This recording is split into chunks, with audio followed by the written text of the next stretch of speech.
You started doing this in what, '06? So you've had a long time. I've been around a long time. Get used to it. I would say 20, what are we now? 2023. So Apprentice, which was like way back when, I was 28, and what am I now? 48, 20 years of being around. Whereas I've only just started this. I had a YouTube channel. I did it just to promote my academic research or whatever, and then suddenly now I'm a YouTube sensation. The more they've got me this Substack was even better, and they've got all. I'm suddenly like, they're kitting me out in clothes and requiring you to do all sorts of things. Do you love it? I don't know. It's this change. It's so sudden and so dramatic, and it made me a bit sort of depressed and down. Actually, I don't feel in control of my own life. And it's, I think also much of it operates at some level of a veneer. Yeah. Do you know what I mean? Whereas presumably before, with your academic work, that's at a level that is deep, way into the oceanic trenches of life. Well, I guess that with the channel, there's a sort of exaggerated version of myself, which they like. Of course they do, the mad professor. Right. That's partly me. It's maybe 80% me. But not all of you. No. And so I have to put this on, get into it. Yes. And that's what they're wanting. And it's not, and I'm sort of... yes, I get it. I presume it's the same with you. I get it entirely. So I've been lucky, fortunate, that what was originally brought into as the hate figure idea, so this monster woman, the bitch, who'll say anything to anyone and everything she says is vile, and therefore she must be thrown out, and therefore she must be spat at. That would have been exhausting to carry on, although it was 15 years or so of that. But now, luckily, it's much more aligned with actually me, because I'm able now to talk about my own life, or talk about my children or my husband, or things that make up me, the quieter me. Well, why couldn't you talk about the quieter you then? I would never, because I had to protect them with everything I had. I was just this one. Most people never imagined I had kids. A, because I was too awful to have kids, and B, because I never spoke of them once in my life, nor anything private. But I do totally understand what you're saying, because the thing that maybe some people want from you, people who engage with you or engage you, they want the mad professor, but they want that at an extreme end of that as well. The more extreme of that you are, the more they want.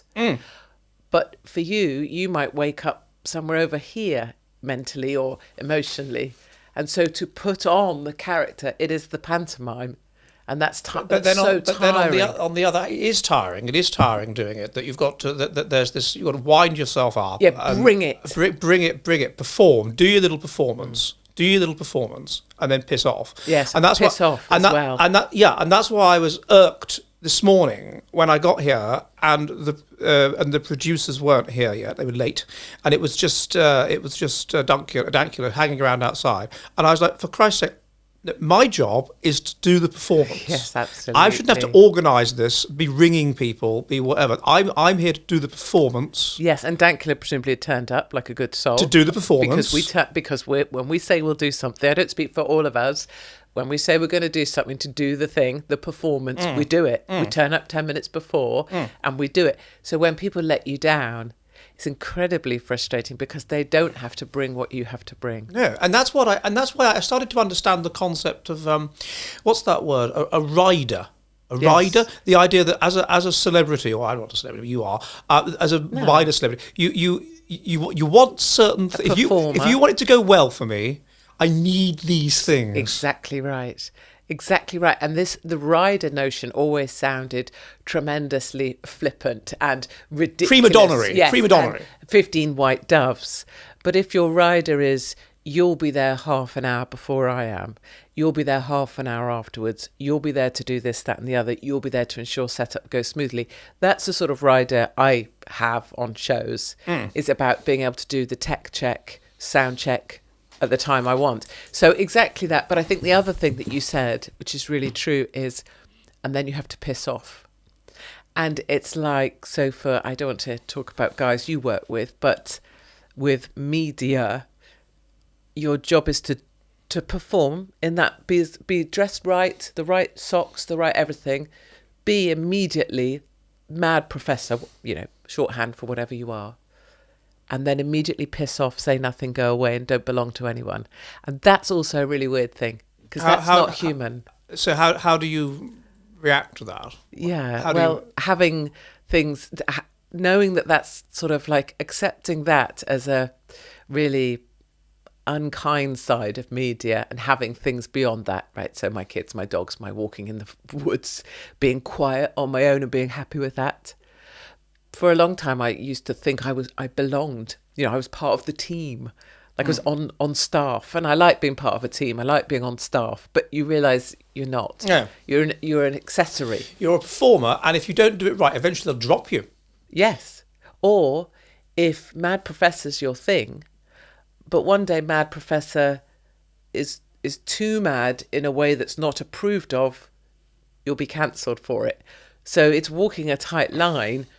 But once for all the outrage that goes well, that's approved of. It's the level of cancellation. Yes. So there's a degree to which, so with yourself, for example, when you used to write for the Daily Mail, yes, or Mail Online, sorry, and I would read it every time, and then you went slightly too far.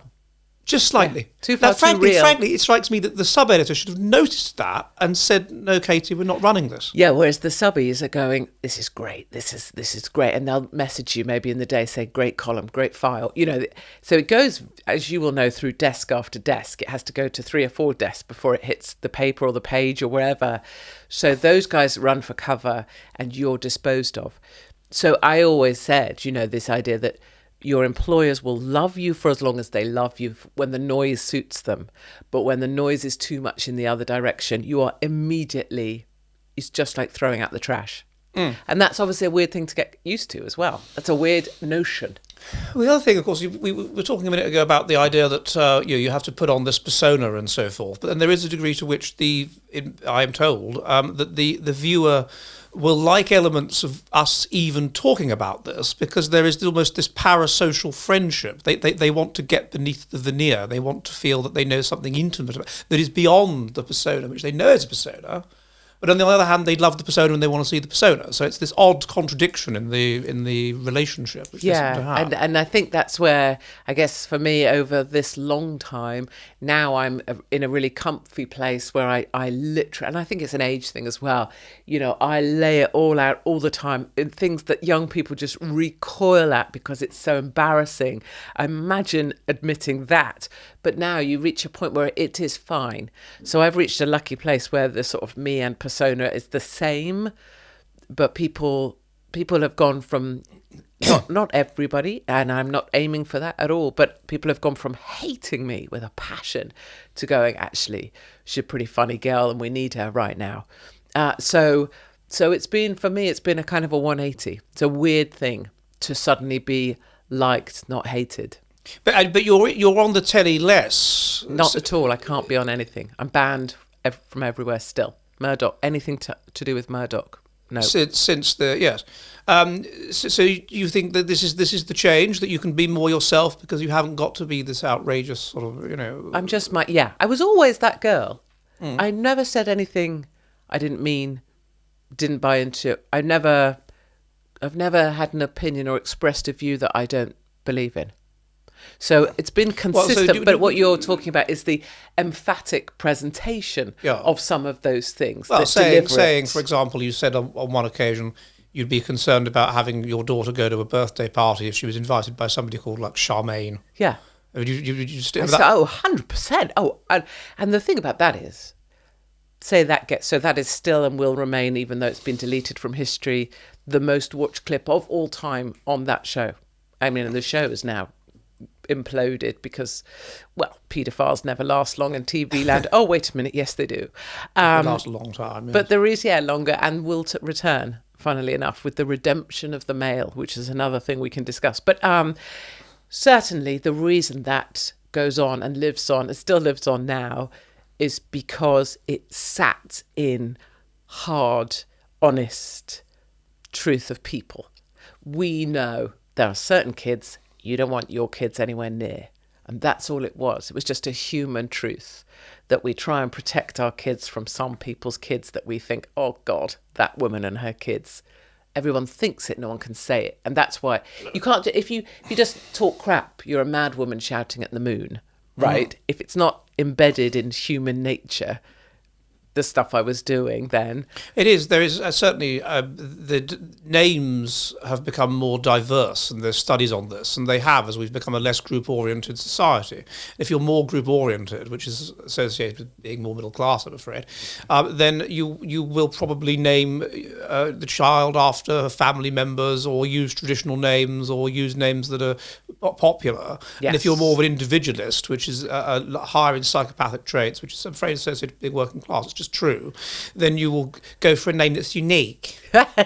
Unique. Chardonnay, Tiger Sky. That was the most extreme I came across. Destiny, I always liked. When the mother was like, Destiny, yeah. You're like, I think we know where her future is. I think her destiny is written in large in the stars. In the stars, yes. Tiger. Same with Belle, right? The ugliest baby you ever saw in your whole life, and the mother named it Belle, and you were like, did you not want to wait and see first? Princess. Crystal.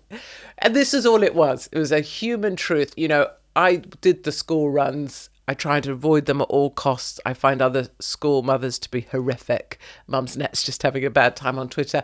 But I find other mothers to be horrific at all times. But there would always be the biting kid. There would always be the kid that smelt slightly of wee. And there was always the fat kid from the fat mum with a football shirt. It's just a universal truth. Yeah. Yes, even in Finland where I live, it's noticeable. They match fat mother, fat kid. They're not fat people there in Finland, are they? They're not many. Not compared Finnish to here. people don't do fat. Not compared to here. No. They're always behind. They're always about 20 or 30 years behind what we do in terms of multiculturalism, in terms of degeneracy. I mean, I didn't lock my front door.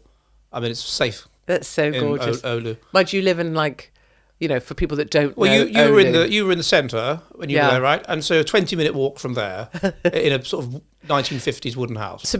So if we could just explain to people, though, that don't know Oulu, give them a sense of where it is geographically, just so we're northern clear. Finland, 65 degrees north, northern Finland, opposite Sweden. Go up a bit more. Go colder. Colder.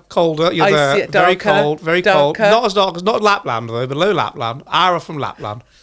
Hour from the Arctic Circle. An hour. So you sit there casually going, yeah, I don't lock my door. Like you live in, inner city Bradford. You live literally on the Arctic Circle. It's a city of 200,000 people, though. I mean, it's a city. I know, but it's full of people in lots of knitwear. That is true. It's hard to burgle in knitwear. I've tried. It's cold. It's cold. It's freaking cold. And half the year, it doesn't get dark. So there's no knitwear there. Why do you live there in a hut? My wife's Finnish. It's a wooden house, but it's my wife's Finnish. That's how I ended up there. And I was finishing my PhD, and she was working. She'd moved in. We were living together, and she'd got this job as a chaplain in a Church of Scotland chaplain. And then she got a job as a vicar in Oulu, and I moved. You two are the cutest. Moved over there, yeah. And that was it. Isn't it strange how on this whole planet there's somebody else that's supposed to be ours?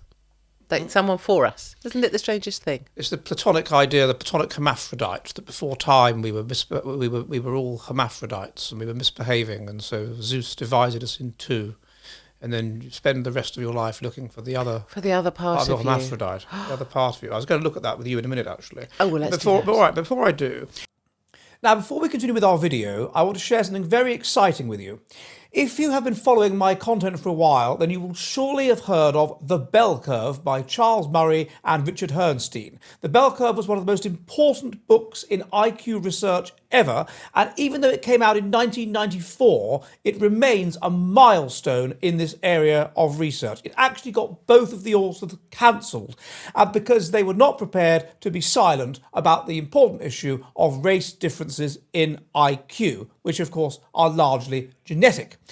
Now, the only real problem with the bell curve is that it's almost 1,000 pages long. none of your internet TikTok generation has the attention span to cope with this. But now you don't have to, because you can easily listen to a detailed summary of the bell curve and its core ideas in just 20 minutes on Leagent.com. Leagent also has shorts and many other based books, such as my own, The Past is a Future Country, and many, many more.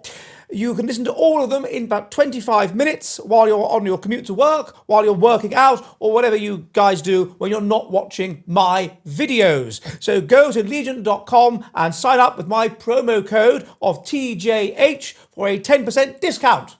One thing that interested me is that you... by the way, it was going so well, the conversation, that I didn't bother with the introduction. No, we don't need to. Don't even bother. We won't bother. No, if you don't know who we are, just look us up. I didn't bother with the hello, welcome to the Heretic. I don't think that's necessary. I think just, as if you were already in the sea. Do you know what I mean? Everyone can join us in the sea. I felt like that. I felt like it was just like they're joining in on something that had already started, which it did out there. I think that's rather more gorgeous, to be honest. Yeah, who needs an introduction, Exactly. I like the word gorgeous in that context. Gorgeous, because it's long. Exactly. There you go. Look, more vowels. Yeah. What's the word? It's a Monty Python sketch. They talk about tinny words, don't they? It's got real. It's unctuous is a great. It's like the word lugubrious. Yes, lovely, darling. Just long vowels. I think it's because there's a German out there. Yeah, I know. We've had a lot of and so we've had to harshness. We've had to, we're soothing ourselves with ooze. Soothing ourselves back into some romance words. Yeah. Yeah. So you're from, it's interested me though, we talk about the contradiction between the persona and the real person, or at least the nuanced difference. And so you have this persona of being outrageous, obviously. And I was quite interested in a couple of things. So, for example, you're from Devon. Yeah. You're born in Devon. Now, I would think that an outrageous person would think, I'm going to go to university somewhere. But you go to university in Devon.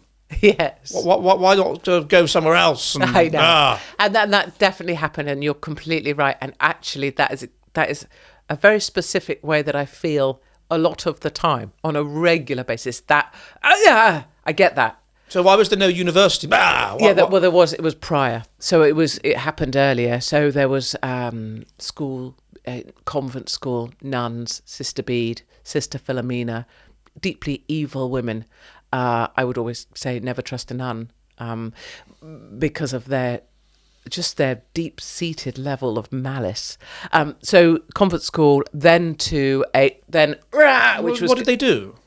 It's a bizarre notion, is it not, that nuns can teach, just because you wear a habit and you enjoy a bit of God-based stuff. Does that mean you can teach Well, they have theological education as part of their training, but not. It just feels exaggerated to me that you think a whole school full of nuns, that no parents think, and they thought, put them with nuns, that will keep them good, right? That will keep them on the straight and So narrow. are your parents Catholic? No. Right. So, but their mum went to the school, her mother before that, one of those things. Nothing, lovely came out of there, fine, great. But then I was like, Mah! So I went to the local tech, 2,000 kids. Probably half of them didn't know their own parents, straight into the melee to do A-levels rather than stay on at the nice school with the nice people and the nice kilts that we had to sew up back in the day. So we had kilts as our uniform, even though we weren't vaguely Scottish, and we had to sew them up to the knee. That must be a Catholic thing. I went to a Catholic boys' school, you see, even though I'm not Catholic. And and I the same. The same, yeah. Although I have quite positive memories of it, to be honest. There were no monks there. It was just Catholic Irish people. So, yeah, maybe that. Friendly Irish And types. they weren't women. And they weren't women. Well, some of them were women, but they were friendly Irish women. And then the sister school, which was because we had a mixed sixth form. Ooh. The head very mistress, racy. The headmistress of the girls was, yes, they'll be 16, so I think it's about appropriate at that time they should start to mingle. Yeah. They wore kilts. Same thing. So they love a kilt. A convent school loves a kilt. And ours, we were dictated to sew it. Because you will appreciate, or people, if they're not familiar with kilts, will appreciate they're a long piece of fabric that flaps in a sort of gamely Scottish way.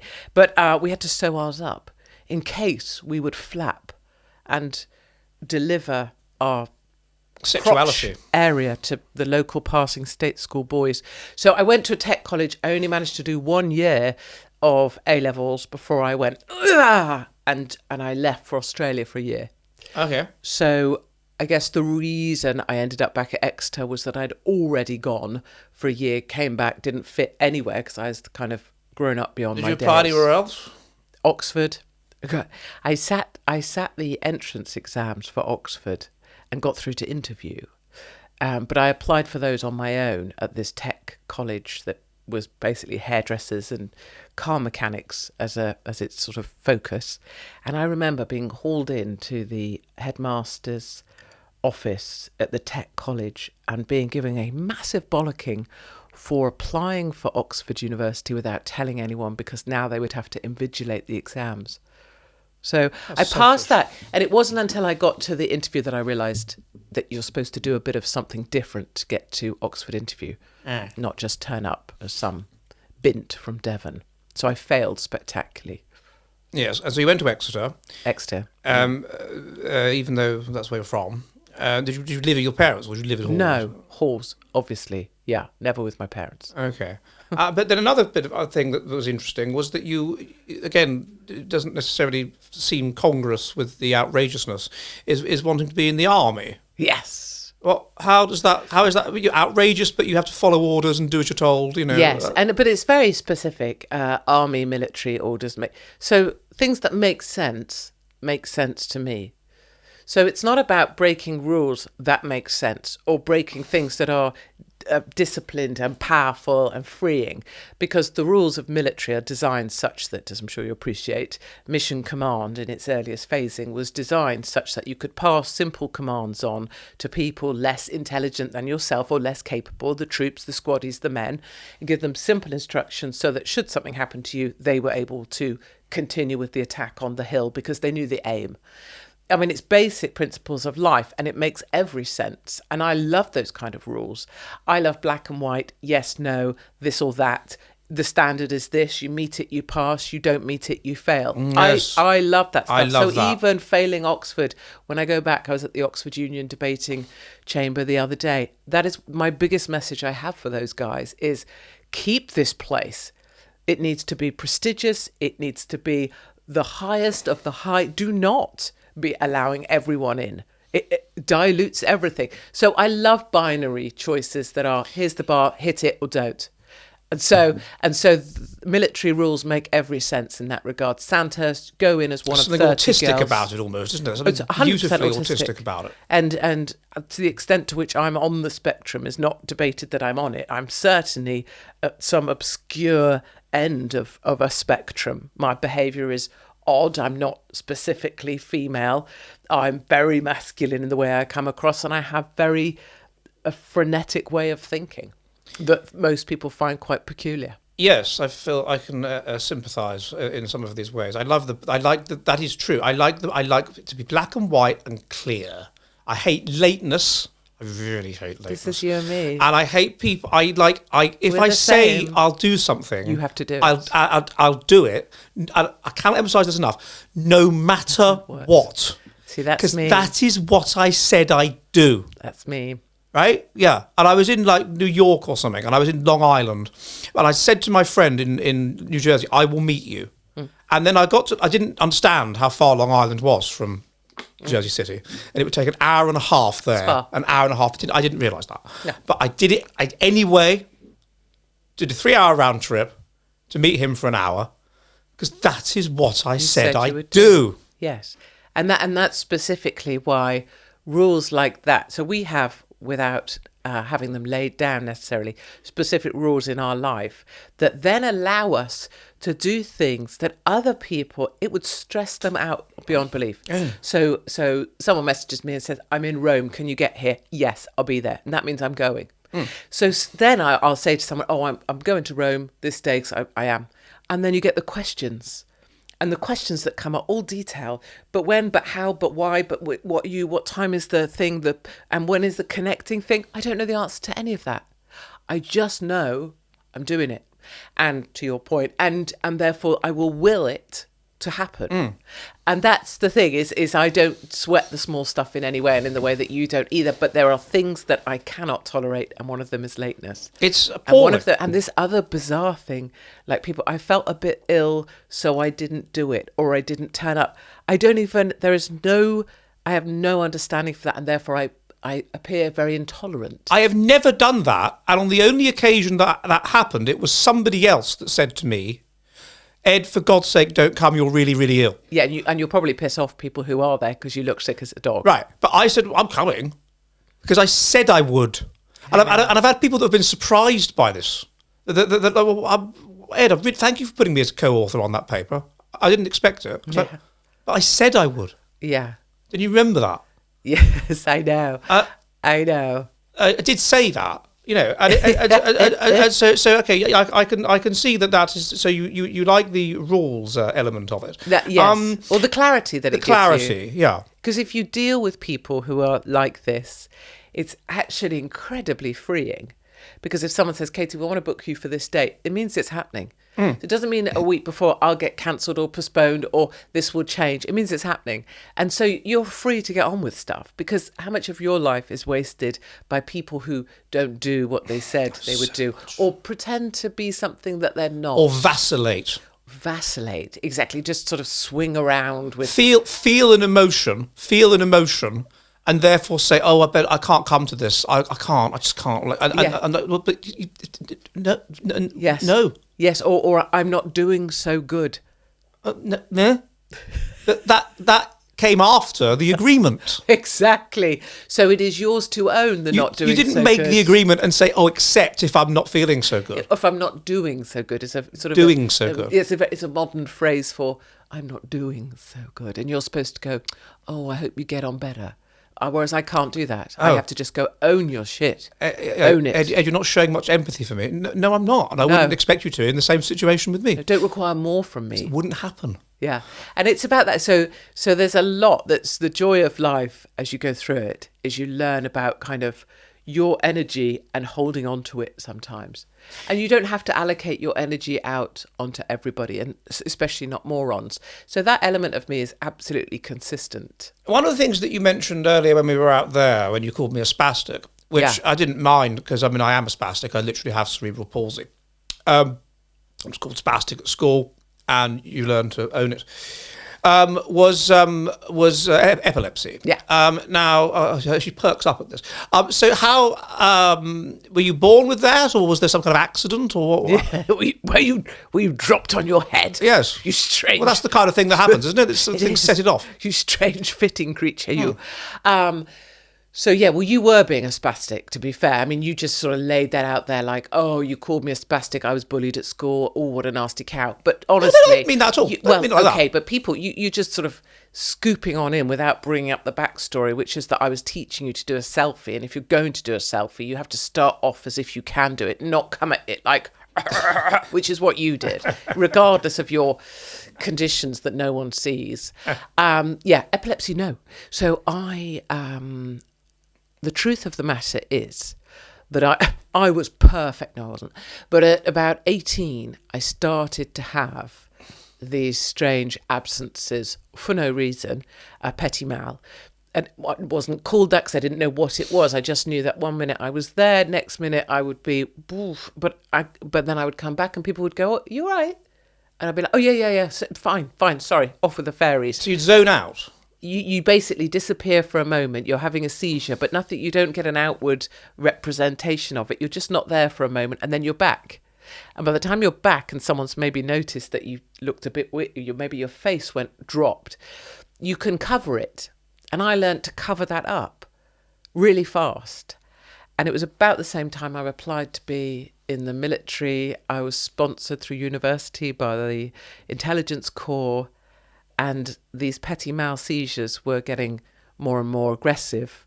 And so I am probably the only epileptic to make it to Sandhurst and make it through Sandhurst, because I hid all of my seizures for the whole time I was there, because they were small enough for me to be able to do so. And so this is just zoning out, or petit mal, I hadn't heard that phrase actually. Petit mal, little illness, yeah. Little illness, yeah. For an increasing period of time. Well, it's that they're more frequent. Ah. And I eventually got caught out because we were on the drill square practicing for the passing out parade from Sandhurst, which is a big day where the royal family come and you pass out, and this drill that you do, this endless marching around the parade square in formation. It's epic to watch. It's an amazing spectacle to see. I mean, it's glorious, but we were rehearsing. I had a seizure, and if you're rehearsing on the parade square, you do not mess step by step. Everything is immaculate in time, and off I went. I just veered off. Oh. And so that was the point that the ears of the army medic went up. And from then on in, my dispatch from the Royal Military Academy, I just passed out of the academy, thank God. Otherwise, the idea that I'd failed at the academy, I'm not sure I would have survived that, the shame. But so I was medically discharged from the army, and subsequently my seizures became, tonic-clonic seizures. So the real seizures people will. No, I don't know. Tell me remember. About Okay, so the big seizures that you can get, they got worse and worse throughout my life. So by about the age of 30, bear in mind I've had 2 kids at this point. I've done The Apprentice. I've done other TV programs. At night time, I would have these huge shaking seizures that would dislocate one or both of my arms. My arms have been out of their sockets 42 times ish. I'd have to go into A&E or ER or emergency resus, have arms pulled back in because they don't just click back in. It's the reason people would be kind enough not to notice, but my teeth are out here because I fell on my face. I've taken my tongue off before. Epilepsy. You just cut straight, you bite, your own body will bite your way through your own tongue, and your tongue has to be put back on, sewed back on. What do they do? Preserve it in ice creams or something? It's just hanging there disconnected, so they have to reconnect bits of your tongue together. I'm missing the edge bits still. But your body is so powerful. I mean, that's a positive spin on it, isn't it? It's amazing that you can bite your own tongue off and you can dislocate your own arms. Right. But all of this was going on behind the scenes through all of my life, and I still didn't tell anyone. You have siblings? I have a sister who doesn't have it. Parents? No one had it. It's a glitch in my. It was like a tumor-sized mass of uselessness in my brain that they went and got out. Are you a younger sister? Older. Oh, and none of my children have it. So if none of your children have it, I mean, it implies it's some sort of environmental insult. No, it was some sort of genetic malformation of my brain. Yeah. I blame my mother. Why? Just got to pick one. Yeah, well, you get on better with your father. I'm more like my mother, I suppose, and there's never a need for too many of us in one room. But either which way, and I guess it also frames up the reason that I don't have much sympathy for others in that sense, or if people are flaking and being weak, I don't have tolerance for that. And it's not like I'm the big hero, look at me. It's much of life is about getting used to pain and being very good at dealing with pain. And that's a truth that is flinched from universally. We try and teach kids to avoid pain. But my personal life and view is that the sooner and faster. But you weren't open about this until when you were on The Apprentice, for example, it was perfectly possible that you could have had a fit on film. I was in the evenings. I only had them at night time. I had nocturnal epilepsy, which was a blessing. Oh, that's a specific thing, is it? So some epileptics only have seizures at night. It's to do with obviously the pattern of your sleep and your brain waves, and a certain brain wave will trigger whatever your epilepsy is. So mine would just happen at night, and I would call things out. And I remember in the sleeping accommodations at The Apprentice, I used to call out "well done" for a while. Just genius. Well done. Just shout it out in the middle of the night. Were you sharing a room? Yeah, of course. Didn't watch it. Living in Finland. Okay. It's wild. Epilepsy is a wild ride. It is still hugely misunderstood. Did you have what's the word for it? Sort of dissociative experiences, like weird visions, things like that. You could feel it coming. So, and as my seizures got worse and went into the daytime, you could feel them coming. What did it feel like? It's just the best way of imagining it for me, and bear in mind this is not the experience of other epileptics, this is just me. If you're on a bridge sometime and somebody else starts walking on another bit of the bridge, and so the bridge starts to move differently. It's that feeling. So it's almost so the ground under your feet isn't where it's supposed to be. Slight wobble, like being on a boat in a Like storm. that, but there's no explanation for it because everyone else is fine. It's the strangest thing, and it got to a point where my seizures were supposed to be the end of me. So at 30, it was, when did I get cured? I want to say I got cured at 38. So let's go with that. So 36 maybe. I was told that a seizure, one of these grand mal seizures, would get me. So within 2 years, a seizure would be the last one. And so I would be on the road and I would text my mum every morning, still here, or all good. And then I would text lovely Mark, my husband, all good, just to let them know that I was... that I'd gone through the night, really. Oh, goodness me. And then, so I was told 2 years, and then I was on a wait list for surgery, and the wait list was 3 years, which I think is a sort of brilliantly English piece of, I don't know, socialised healthcare humour. And then I was given surgery, and I stopped having seizures. I remember the article in the Mail Online about that. Yes, I recall that. Yeah, it was brutal. And the pictures. It was brutal. So did you Because I think when I met you, I had short hair, didn't I? You did. So that was in the... Oh, that was what? It wasn't like a specific fashion choice. It was because they shaved your hair for the operation. Yes. Well, in fact, because the surgery, my surgery was one of those Frankenstein surgeries. So they go from the top of this ear in a tram line all the way to here, and then they just split you. So they just pull your face down, and then they saw a hole in the top of your head, which you're welcome to feel actually in a minute. All right. And then they take away that big piece of skull, the size of a sort of Jewish head cap, and they go in and get the tumour out. All right, let's have a look then. So can I ask you not to do a spazzy thing and push? All right, I'll be as non-spasticated as I can. Okay, I've got a hair slide here, so I'm moving that. So come and put your hand, give me your hand. So that's the hole in my head. Oh, my goodness That's a circle. And then if you, can you feel there? Yeah. See the soft bit here? Yes. Right, feel, hold on. Can you feel it The bump. move? Yeah. That's me moving my brain. So if I tense my stomach muscles, which is what I was just doing, you can feel my brain squidge. Bloody hell. That was a bit strange. Yes. It's like So feeling I'm a little egg. feeling the head of basically. feeling the head of a dinosaur with a sort of crest on top. Wow. That was an interesting.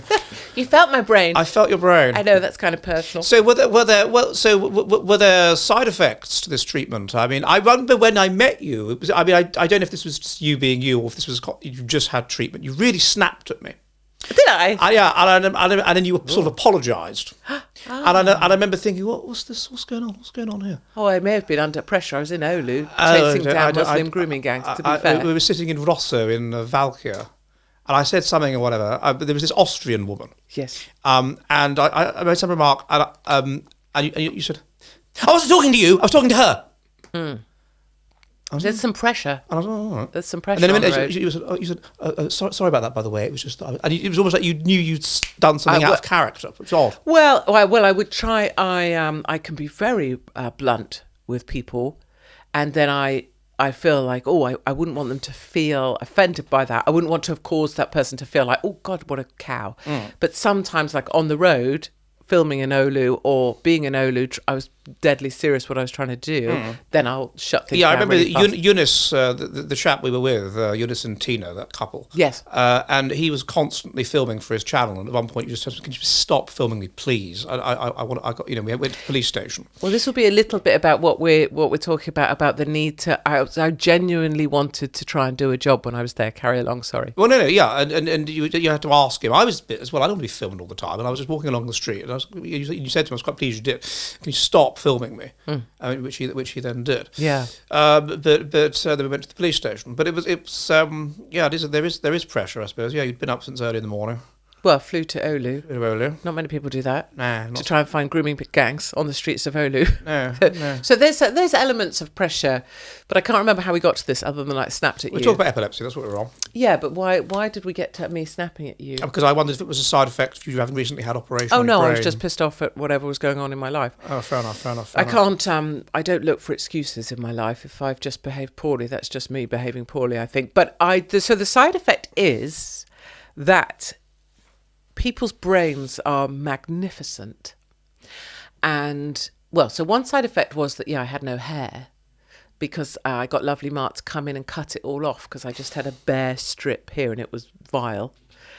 The side effect is that you have an amazing ability. I don't know if you do, because as I called you earlier, Spaz, but you have this peripheral ability to navigate the world by your peripheral, not just a peripheral vision, but this hand, my right arm, knows where it is roughly. So if it wants to reach the camera here, there we are. It's got a rough idea where that is, right? Just because of this amazing thing you don't appreciate that you have. So I can navigate the world from this side because that's our ability, but I don't have it here. So all of my left hand side has lost its periphery. It has no idea where it is. It's just if I shut my eyes, it doesn't know what's there. And so I go downstairs rubbing against the wall on the right hand side now.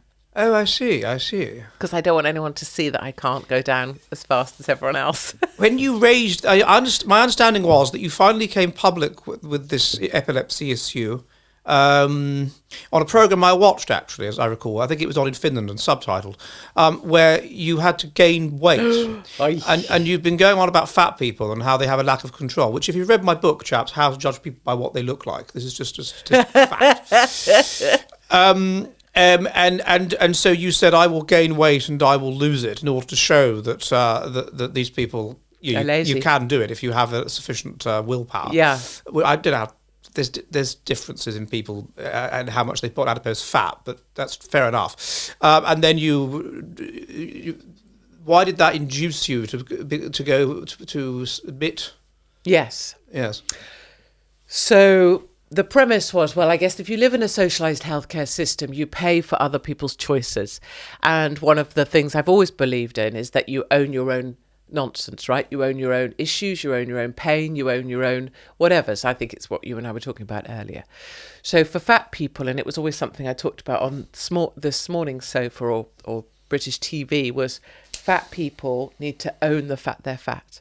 And if you're fat and you're that's how you've chosen to be, it's nothing to do with me, as long as you don't ask me to pay for it. But under a socialised healthcare system, I do pay for your choices.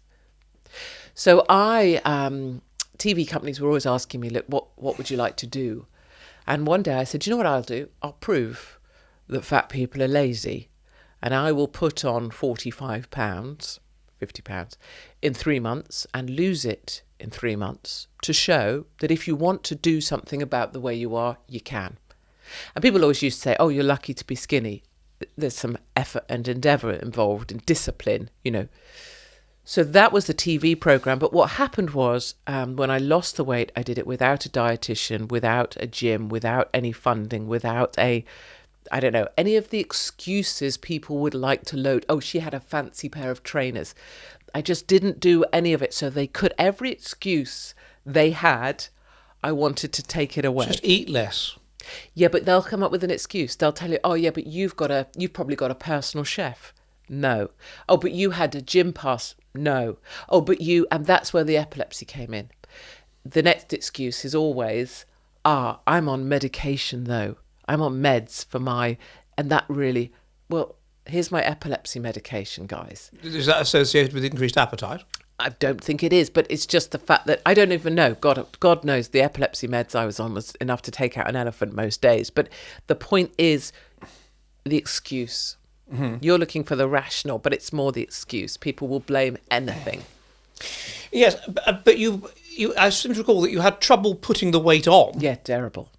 Because you were moving about and things. Just bouncing around. And then you argued that you said something like, was it that this is how I feel in control?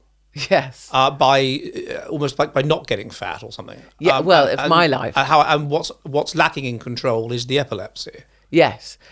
So trying to get control in my life, I still have traits of this, which I suspect you do as well.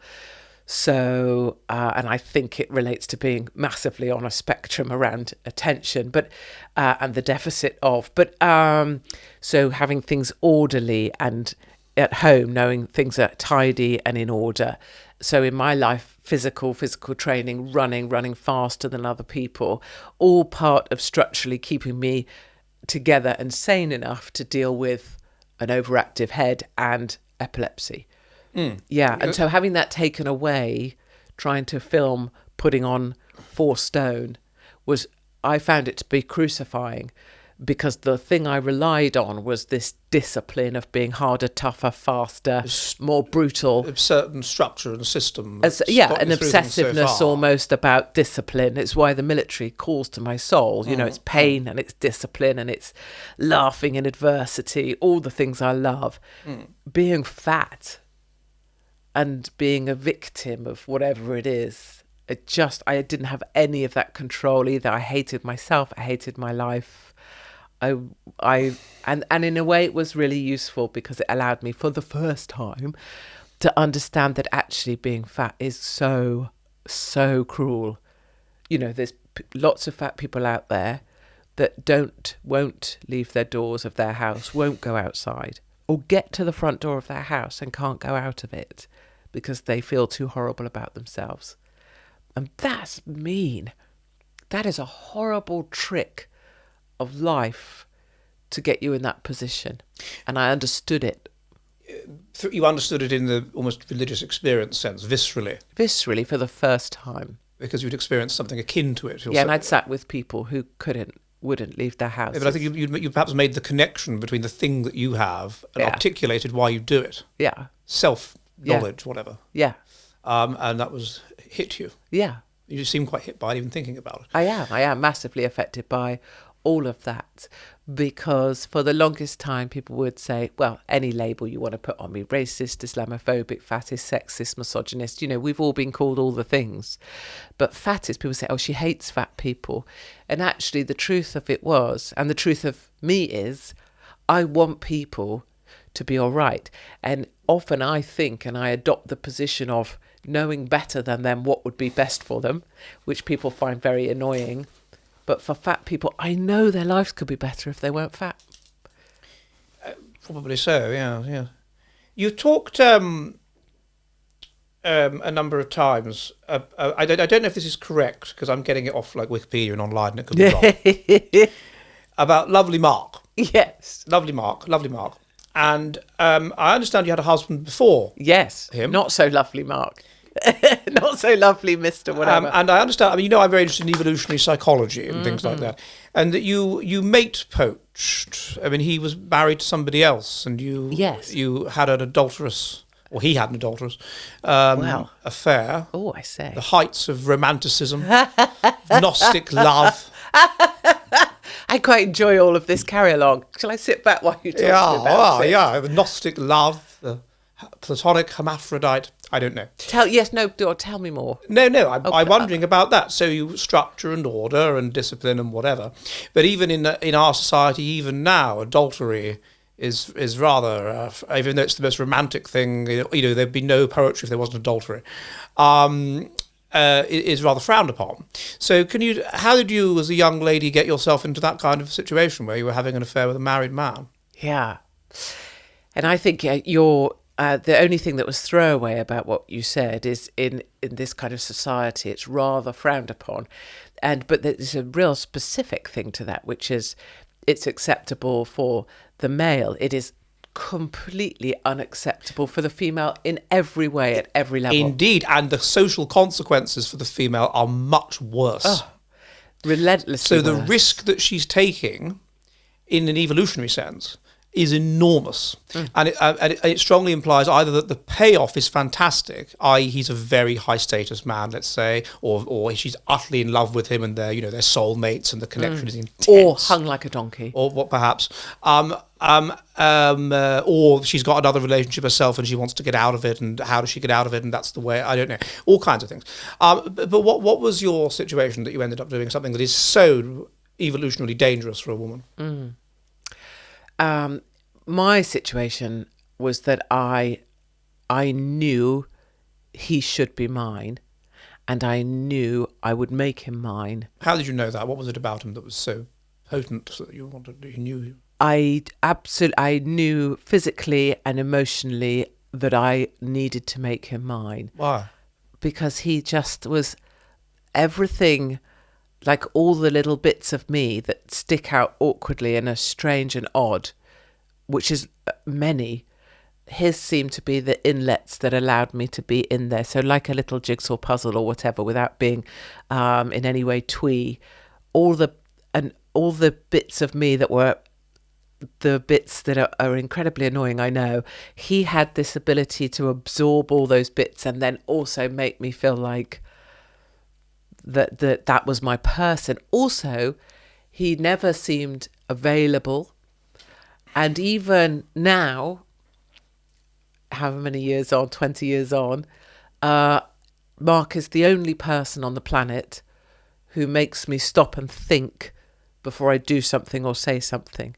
Doesn't mean I don't do stuff that I want to do. Doesn't mean I don't go to Australia and call out the government and get deported. It just means that in day-to-day life, I think, lovely Mark would say, diddle it, and it's usually wise. But I thought we were talking about the person with whom you had an affair. We are, same person. I'm still married to him. I thought you were married twice.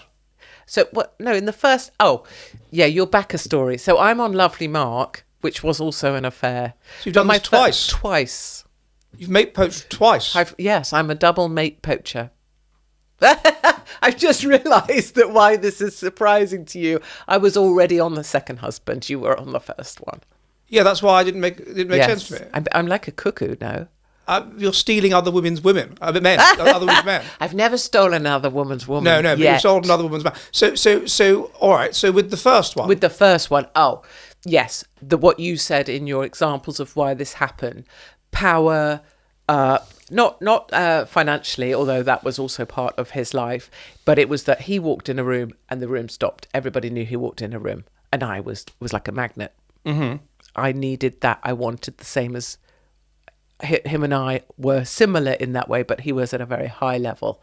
So I took him. Who would you say of the two? They're both called Mark. No. One was called Differently. Okay, so who would you say out of Differently and Mark was more like your soulmate, more the person that gets you and you get them? Oh, that's Lovely Mark, okay. who I'm with now. The first, Differently, as we're calling him, Differently was me, same as me. We're the same person. Well, that's the soulmate then, surely. That's the person. No, that's the same as you. Oh, I see. Well, so we have different interpretations of soulmate then. So my soulmate is Lovely Mark, who is the opposite of me. Right. No, that's not how I would see it at all. The Platonic idea is that the hermaphrodite is cut in half, and you find someone that is really basically your ontological double.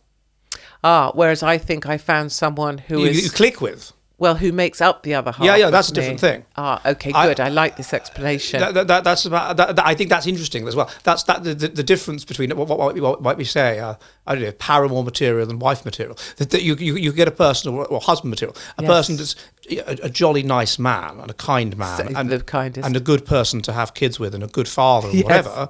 But he won't necessarily deeply get you. He might be quite different from you. Yes, exactly that. The opposite of me. Right. Opposite of me. But he's a lovely, kind fellow, right? And then with I'm talking about the intensity where the person is the same as you. Yes, but I think I am not able to live with someone or tolerate even someone who's the same as me. Well, not just I think that, I know it. I have, at some point, I have to force them away from me because it's too much. How's it too much? It's too much. There's too much of me in one room. There's not enough room for it. I'm annoying, I'm dominating, I am loud, I'm obnoxious, I'm demanding, I can be rude and short and all that. You can't have two of them. And he was like that. Yes. But did that not mean that there was some level on which he really just knew where you were coming from and got you, and you know what I mean? Yeah, yes, I would say that's absolutely true. For 5 years, it was perfectly true. But that's less true with Lovely Mark? With Lovely Mark, it's a whole different thing. Yes, it's exactly what you're portraying it to be. Right. And so there's an intimacy that you would have with Mr. Differently that you, in that sense, would not... Sort of friction, of chaos, of explosive but nevertheless a profound intimacy. Yes, there was. That is not there with Lovely Mark. It can't be, can it? Well, I think it can be, but I think in a different way, it's totally in a different way. That's like comparing angles. With Differently, it's just a craziness. With Lovely Mark, it's absolutely the person that you're supposed to be with, in my head. And maybe that has to do with life as well. At that point, I'm a single mum. I've got 2 children under the age of 2. I don't want to be alone. I do want to be with someone, but I want the person who doesn't do to me what I do to me. So when I was with Differently, ultimately he did to me what I would do to me, which is he did to you destructive cycle. He did to you what you do to other people. Yes. And so of course you knew yourself. You knew yourself better. You could predict. You knew it was coming. I think. Of course, my ability to self-detonate, I think, is unparalleled, and I think is uniquely documented by my life. Every single time I reach a point where people go, oh, golly, like you'll get a text from the Prime Minister's sister saying, you are killing it, meaning you're doing great. I will self-detonate like no other. Did he do that? Differently, fellow? Differently. Did he behave like that? He detonated me. We self-detonated. He ran off with someone else, so did to me what so I it's sort of poetic justice. Well, some people would say that. I think that's lazy, actually. It is lazy, yeah, I know, but it's the obvious and cliche thing to say. But why did you say it then? I just... Couldn't be bothered? Didn't want to invest time in the interview? Gave up academically? Turned your brain off? Why? If you don't want to do the interview, just say. There's some truth in it. There's some truth that it's poetic justice. But what Cool, people say karma. What did karma. What did... I don't think it is poetic justice. I just think if you put 2 hand grenades together, one of them or both will go off. And that's true. What did you think about? Did you think about his wife and how she would feel? Or... Oh, don't ask maudling questions that you know that I didn't. No, not at all. No. It wasn't my problem, wasn't my issue. Life was fierce and fast and exciting. You were quite young. Yes, 20, whatever. Pre-apprentice, 24. I don't know. Really fun years.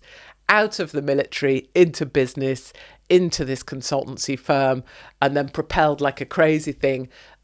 Before, I was having an affair with the boss, Manhattan, living in East Village, working on Madison Avenue, living with someone else's husband. How did you get into that from... So it's a degree in, what was it, economics, Wexford, what was it? Yeah. And then Sandhurst, obviously. Sandhurst. And then unfortunately, that's... Yes. And so what was the connect? How did you move from there to... Yeah. So I signed up for the military for 35 years. I told them I'd be their first female general. I told them I didn't want to get married. I told them I didn't want to have kids. And then it turns out I was epileptic, although I also knew that and hid it. So, people can, oh, that's terrible, all they want. Changes nothing.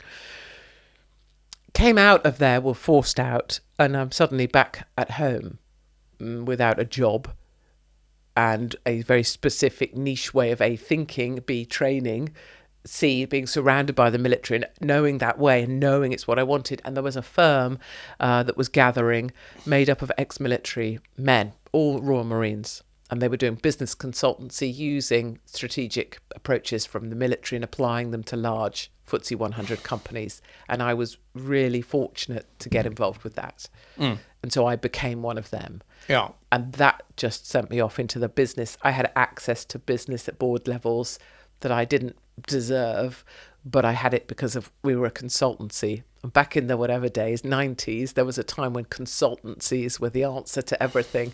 So yeah, I was living in Manhattan with my with someone else's husband and living a fast, explosive, brilliant life. Oh, was he American, this chap? No, British. Oh, okay. And you had 2 children with him? 2. India. wasn't I? remember that name. Yeah. The name controversy. Yes, because I was like, I don't like kids with geographical names. Yes, and India is fairly geographical. Well, to me, it was India Mountbatten, because I'm all about the Raj. That sounds like an excuse. It was India, sort of geographical name, isn't it? Surely. Who knows better? I don't know. What, between you and I? No, but how? I know. I mean, You don't know who knows my child's name better between you what's and the I, other because one? I do know. Is it geographical, the other one? Don't be tedious. Oh, well. Anyway, so it's... I call my first daughter after India Mountbatten because I love the Mountbatten family and I love the time of the Raj. And my second daughter's called Poppy because military Poppy blah. Fair enough. No, that is good. That does connect. I'm not asking for your approval. I'm not proving. I'm not. I quite... It's difficult with girls' names, though. It is. Well, I was... Because I've got a daughter, and for some reason, with the son, I've got a daughter and a son, and with the son, me and my wife just agreed immediately on what name we would call it. Yeah.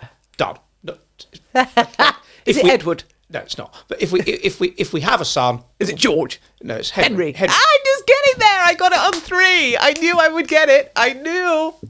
All right, guess my daughter's name. Much harder, isn't it? No. Hold on. Let me have a moment to think. So I think it will be a biblical reference. It's not Mary because that would be too weighty. I think it could be Esther. What is it? You're almost there. You were almost there. No, not Mary. Not Meredith. No, biblical. Oh, pardon me. No, not Mary. There's not many other options. Not Magdalena. Magdalene. That's the middle name. What's her name? Martha Magdalena. Yeah. So you're not too hard to read for someone like No, me. that's very good. I'm very impressed. Unless I told you when I met you. Don't you undermine what I just did.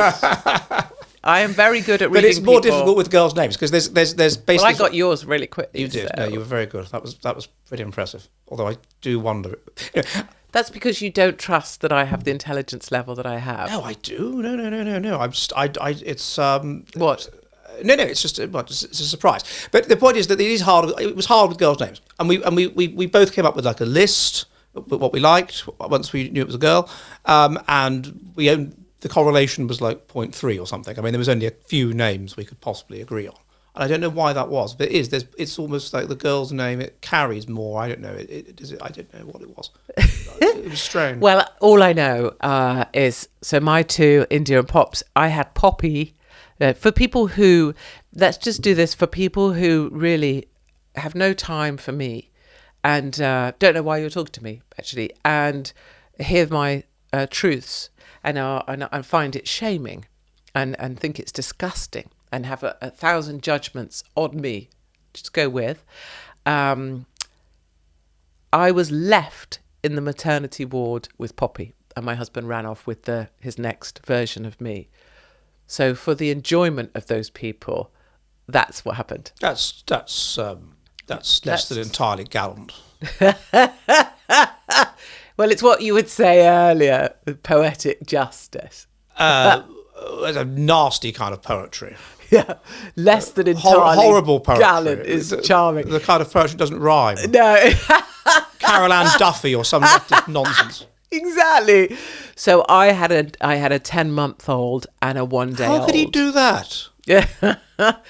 Because self-detonation, explosive characters, we're not supposed to be together. So the point is I got a taxi home from the maternity unit. I had 2 children under the age of 2. So, and that was a good life lesson. And then I went on The Apprentice. That's absolutely appalling. Well, yeah, but people go with my critics would say, well, you did it to another lady's family. So there you go. And there is a lot of... Are you ready for the future of the West?